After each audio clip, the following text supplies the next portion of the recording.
నిన్న జరిగిన జంట హత్యలతో వరంగల్ నగరం ఉలిక్కిపడింది. జంట హత్య కేసులో నిందితుడిని అదుపులోకి తీసుకున్నట్లు ప్రకటించారు పోలీసులు.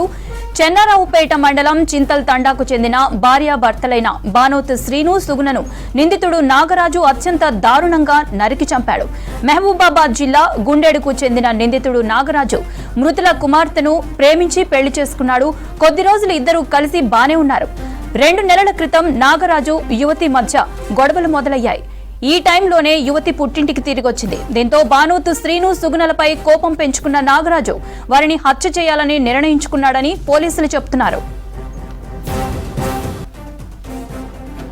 ఇందుకోసం నిందితుడు నెల క్రితమే పక్కా ప్లాన్ వేశాడు. హత్యకు ఉపయోగించిన కత్తిని కొట్టుకున్న పోలీసులు తెలిపారు. యువతిని హత్య చేసేందుకు బుధవారం రాత్రి ఆమె ఇంటికి వెళ్లాడు. ఆరు బయట నిద్రిస్తున్న యువతిని చంపేందుకు యత్నించాడు. యువతి గట్టిగా అరవడంతో అక్కడే నిద్రిస్తున్న ఆమె తల్లిదండ్రులు నిందితుడిని అడ్డుకునే ప్రయత్నం చేశారు.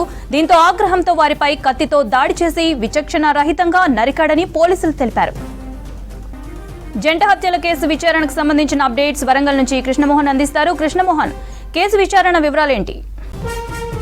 ఈ కేసు విషయంలో పోలీసులు అయితే ఇన్వెస్టిగేషన్ చాలా స్పీడప్ చేశారని చెప్పచ్చు.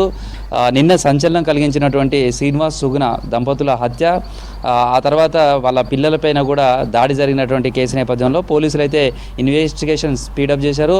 నిన్న అర్ధరాత్రి నిందితుడిగా ఉన్నటువంటి నాగరాజు అలియాస్ బన్నీని అదుపులో తీసుకున్నట్టుగా పోలీసులు అఫీషియల్గా ప్రకటన చేశారు.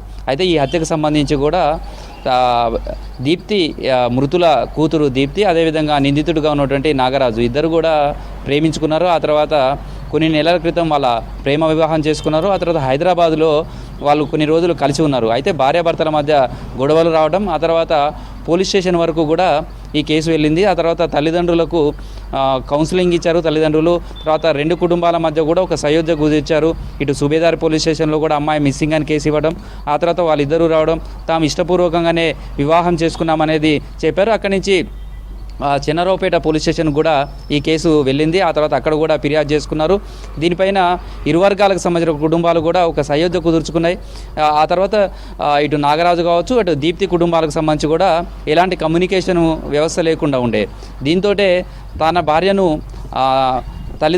ఆమె తల్లిదండ్రులే దూరం చేస్తున్నారు అనే దాంతో నాగరాజు కక్ష పెంచుకున్నాడు. ఈ నేపథ్యంలోనే నెల రోజుల క్రితమే ఈ వెపన్గా కత్తి, ఒక కొడవలి లాంటి కత్తిని ఆయన తయారు చేసుకొని కొనుగోలు చేసుకున్నట్టుగా పోలీసులు ప్రకటనలో తెలిపారు. దాని ద్వారానే హత్య చేయాలి అనే దాంతో తనను ప్రేమించి మోసం చేసింది, పెళ్లి చేసుకొని మోసం చేసింది కాబట్టి దీప్తినే హత్య చేయాలనేది మొదట భావించాడు అనేది పోలీసులు చెప్తున్నటువంటి కథనం. అందులో భాగంగానే నిన్న అర్ధరాత్రి సమయంలో 2 గంటల ప్రాంతంలో వాళ్ళ ఇంటికి చేరుకున్నాడు. ఆ తర్వాత అక్కడ ఆరు బయటనే నిద్రిస్తున్నటువంటి ఆ కుటుంబం మీద విచక్షణారహితంగా దాడి చేసి ఇటు సుగుణ, శ్రీనివాస్ ఇద్దరిని కూడా హత్య చేశారు. అదేవిధంగా దీప్తి, మదన్ వీళ్ళిద్దరి మీద కూడా అటాక్ చేయడంతో మదన్కు తీవ్ర గాయాలయ్యాయి. దీప్తి మాత్రం కొన్ని చిన్న గాయాలతో అయితే బయటపడింది. ఈ జంట హత్యల నేపథ్యంలో నిన్న మొత్తం కూడా ఆందోళనలు జరిగాయి. తర్వాత పోలీసులు కూడా ఇన్వెస్టిగేషన్ చాలా సీరియస్గా తీసుకున్నారు. ఎందుకంటే ఒక కుటుంబం మీద దాడి చేసి ఇద్దరిని అత్యంత దారుణంగా హత్య చేయడంతో పాటు మరో ఇద్దరిని కూడా హతమార్చేందుకు ప్రయత్నం చేసిన నేపథ్యంలో పోలీసులు అన్ని రకాల ఇన్వెస్టిగేషన్లు పూర్తి చేయడం, అదేవిధంగా కొన్ని ఎవిడెన్స్ను కూడా కలెక్ట్ చేశాడు. హత్యకు సంబంధించినటువంటి వెపన్గా ఉన్నటువంటి కత్తిని కూడా స్వాధీనం చేసుకున్నారు. అదే సమయంలో నిన్న అర్ధరాత్రి తర్వాత నిందితుడు నాగరాజు అలియాస్ బన్నీని కూడా పోలీసులు అదుపులో తీసుకున్నట్టుగా ప్రకటన చేశారు. అయితే ఈ ఇన్వెస్టిగేషన్కి సంబంధించి కూడా ప్రేమించి పెళ్లి చేసుకున్నటువంటి తన భార్యను ఆమె తల్లిదండ్రులు దూరం చేస్తున్నారనే కక్ష నేపథ్యంలోనే కోపం పెంచుకున్నటువంటి నాగరాజు దాదాపు నెల రోజులుగా వాళ్ళ కుటుంబం పైన దాడి చేయాలి, తర్వాత హత్య చేయాలనే మోటివ్తోటే ఇదంతా కూడా చేశాడనేది పోలీసులు అయితే ప్రాథమికంగా నిర్ధారించారు.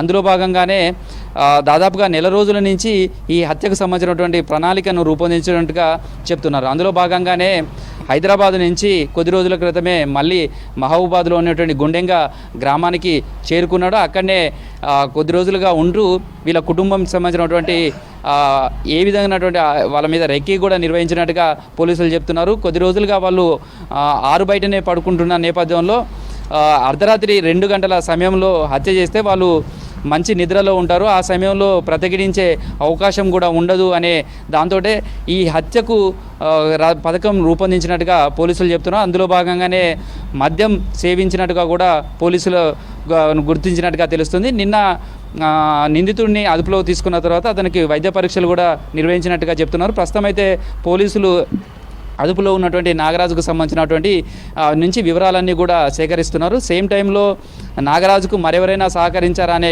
కోణంలో కూడా పోలీసులు దర్యాప్తు చేస్తున్నారు. ఈ కత్తిని ఎక్కడ కొనుగోలు చేశారు, తర్వాత ఈ కత్తిని ఎక్కడి నుంచి తీసుకొచ్చారు, ఆ తర్వాత నెల రోజుల క్రితమే కత్తి కొనుగోలు చేసినట్టుగా పోలీసులు చెప్తున్నారు. ఆ తర్వాత కత్తిని ఎక్కడ దాచిపెట్టారు, దీంట్లో ఇంకా ఎవరైనటువంటి ఇన్వాల్వ్మెంట్ ఉందా, తర్వాత వాళ్ళ కుటుంబ సభ్యుల మీద కూడా దీప్తి ఫిర్యాదు చేసి చెప్తున్న నేపథ్యంలో వాళ్ళ పాత్ర ఏ మేరకు ఉంది అనే దాని మీద కూడా పోలీసులు ఇన్వెస్టిగేషన్ చేస్తున్నారు. సేమ్ టైంలో నిన్న సాయంత్రం వరకు కూడా నర్సంపేటలో ఆందోళన జరిగాయి. అదేవిధంగా 16 చింతల గ్రామం బాధితుల కుటుంబం ఉన్నటువంటి గ్రామంలో కూడా ఆందోళన నిర్వహించారు. అదేవిధంగా నిందితుడి గ్రామమైనటువంటి గుండెంగకు సంబంధించినటువంటి గ్రామంలో కూడా పోలీసులు ఎలాంటి అవాంఛనీయ సంఘటనలు లేకుండా భారీ బందోబస్తు నిర్వహించారు. నిన్న సాయంత్రం తర్వాత శ్రీనివాస్ సుగుణ డెడ్ బాడీలకు పోస్ట్ మార్టం నిర్వహించారు. నిన్న రాత్రి పొద్దుపోయిన తర్వాత కొంతమంది కుటుంబ సభ్యుల సమక్షంలోనే పోలీసుల భారీ బందోబస్తు మధ్య అంత్యక్రియలని కూడా పూర్తి చేశారు. ఇదే సమయంలో పోలీసు ఇన్వెస్టిగేషన్ కూడా స్పీడప్ చేయడంతో పాటు నిందితుడికి సంబంధించినటువంటి అరెస్టును కూడా ఇవాళ మరోసారి అఫీషియల్గా చూపించే అవకాశం ఉంది. దీనికి సంబంధించి ఒక ప్రెస్ మీట్ పెట్టి మొత్తం ఈ కేసు ఇన్వెస్టిగేషన్ ఏ విధంగా జరిగింది, తర్వాత నిందితుడు ఈ హత్యకు కారణాలు సంబంధించినటువంటి అంశాలు కాబట్టి వీటన్నిటిని కూడా పోలీసులు అఫీషియల్గా ప్రకటించే అవకాశం ఉంది. మధ్యాహ్నం తర్వాత ఈ ప్రెస్ మీట్ పెట్టి నిందితుడిని కోర్టులో హాజరుపరిచే అవకాశం ఉంది. ఎందుకంటే ఒకసారి అదుపులో తీసుకున్న తర్వాత 24 గంటల లోపల కోర్టులో ప్రొడ్యూస్ చేయాల్సినటువంటి నిబంధనలు ఉంటుంది కాబట్టి ఆ వైపుగా పోలీసు యంత్రాంగం ఏర్పాట్లు చేస్తుంది. మరోవైపు నిన్న జరిగినటువంటి సంఘటన నేపథ్యంలో ప్రభుత్వం కూడా ఈ ఇష్యూని చాలా సీరియస్గా తీసుకోవడం, తర్వాత పోలీసులకు సంబంధించిన కూడా ఇన్వెస్టిగేషన్ స్పీడప్ చేయాలనడం, అనేక పోలీసు బృందాలు ఈ కేసు ఇన్వెస్టిగేషన్లో పాల్గొనడం, తర్వాత నిందితుడిని కూడా హత్య జరిగినటువంటి కొన్ని గంటల్లోనే పోలీసులు అదుపులో తీసుకోవడం జరిగింది. మొత్తంగా అయితే ఈ కేసుకు సంబంధించినటువంటి ఇన్వెస్టిగేషన్ అయితే చాలా స్పీడ్గా జరుగుతుంది. ఈరోజు మొత్తం ఈ కేసుకు సంబంధించినటువంటి ఏ విధంగా జరిగింది అనే దాని మీద కూడా పోలీసులు అఫీషియల్గా ఒక ప్రెస్ మీట్ పెట్టే అవకాశం ఉంది అనేది అయితే సమాచారం వస్తుంది. మధ్యాహ్నం తర్వాత ఈ ప్రెస్ మీట్ ఉండే అవకాశం ఉంది. మొత్తానికైతే ఈ సంఘటనకు సంబంధించి మొత్తం రాష్ట్ర వ్యాప్తంగా సంచలనం కలిగించింది. చనిపోయినటువంటి సుగుణ అదేవిధంగా భర్త శ్రీనివాస్కు సంబంధించినటువంటి అంత్యక్రియలు జరిగాయి. నిన్న కొంత గాయపడినటువంటి ఆమె కూతురు దీప్తే ఈ అంత్యక్రియలకు సంబంధించినటువంటి కార్యక్రమాలన్నీ కూడా పూర్తి చేసింది. ఎందుకంటే కొడుకు ఉన్నటువంటి మదన్ తీవ్ర గాయాలన్నారు. నిన్న కొంత ట్రీట్మెంట్ చేసిన తర్వాత మార్చురీ దగ్గరికి తీసుకొచ్చి వాళ్ళ తల్లిదండ్రులకు సంబంధించిన చివరి చూపు చూపించినప్పటికీ కూడా ఆయన ఆరోగ్య పరిస్థితి బాగాలేకపోవడంతో కొంత సీరియస్ కండిషన్లో ఉండడంతో ఇమీడియట్లీ మళ్ళీ హన్మకొండ ఆసుపత్రికి తరలించారు. ఆయనకు ప్రస్తుతం హన్మకొండలో ట్రీట్మెంట్ జరుగుతుంది. నిన్న వాళ్ళ కూతురుతో దీప్తే మృతులకు సంబంధించినటువంటి చితికి నిప్పు పెట్టి ఈ అంత్యక్రియలలో కూతురే పాల్గొన్నది. మొత్తంగా ఈ కేసుకు సంబంధించినటువంటి నిందితుడు కూడా పోలీసుల అదుపులో ఉండడంతో కేసుకు సంబంధించిన ఇన్వెస్టిగేషన్ దాదాపుగా పూర్తి అయింది అనేది చెప్పుకోవచ్చు. మొత్తంగా ఇప్పటికే హత్యకు ఉపయోగించినటువంటి కత్తితో పాటు కొన్ని కీలకమైనటువంటి ఎవిడెన్స్ను కూడా పోలీసులు సేకరించినట్టుగా తెలుస్తుంది. మొత్తం మధ్యాహ్నం తర్వాత ప్రెస్ మీట్లో పోలీసులు దీనికి కేసుకు సంబంధించినటువంటి మరిన్ని లోతైనటువంటి విచారణ జరిగినటువంటి విషయాలు చెప్పే అవకాశం ఉంది. Okay, thank you Krishnamohan.